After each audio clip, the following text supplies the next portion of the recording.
Only on CBS This Morning, we have the results from an investigation of how the Food and Drug Administration, FDA, protects the public with food recalls.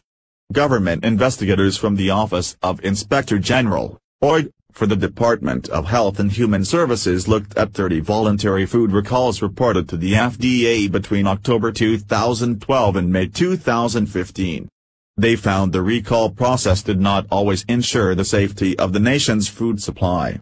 Investigator George Netter and his team reviewed 30 voluntary recalls out of 1,500 overseen by the FDA over a 2.5-year period and found deficiencies.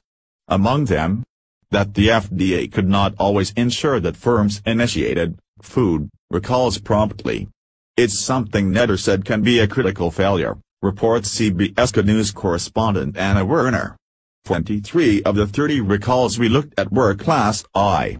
By definition, they can cause a serious, irreversible medical condition. Or potentially can cause death, Netter said.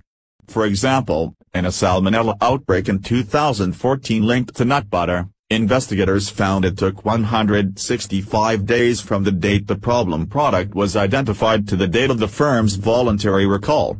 There were 14 illnesses in 11 states.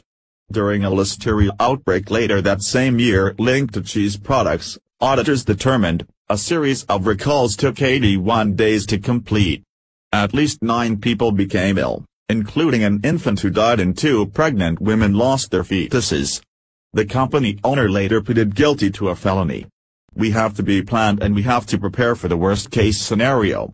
And that's why it's important for the FDA to drive the boat and always put themselves in position where they can use their authorities and force these recalls when necessary, Netter said. In another Class I recall of an adulterated dietary supplement, when the FDA and the firm disagreed over whether the product was lawful, investigators found the firm did not recall the product until 303 days after receiving a warning letter from FDA.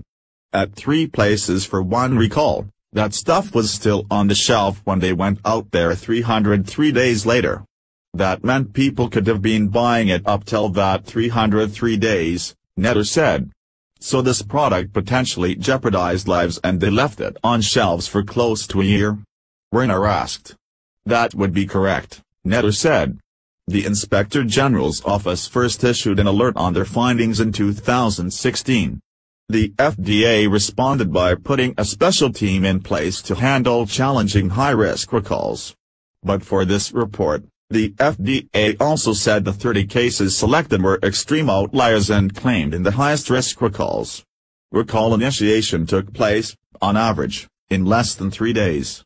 In a statement to CBS News, FDA Commissioner Scott Gottlieb said the agency has worked quickly to put in place measures to address the proposals the OIG outlined.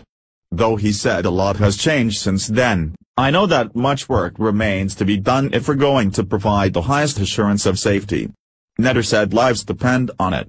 Every day that a recall is not initiated, every single day that goes by, a person could potentially get seriously ill or die from eating a product, Netter said. On background, FDA officials said they know there are some things to work on here.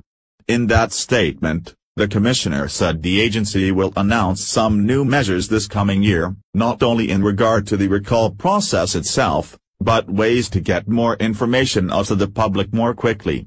One quick example a lot of parents can relate to this holiday season is products that may have been contaminated by allergens, like nuts. They want to get the word out a lot faster so consumers can watch out for problem products.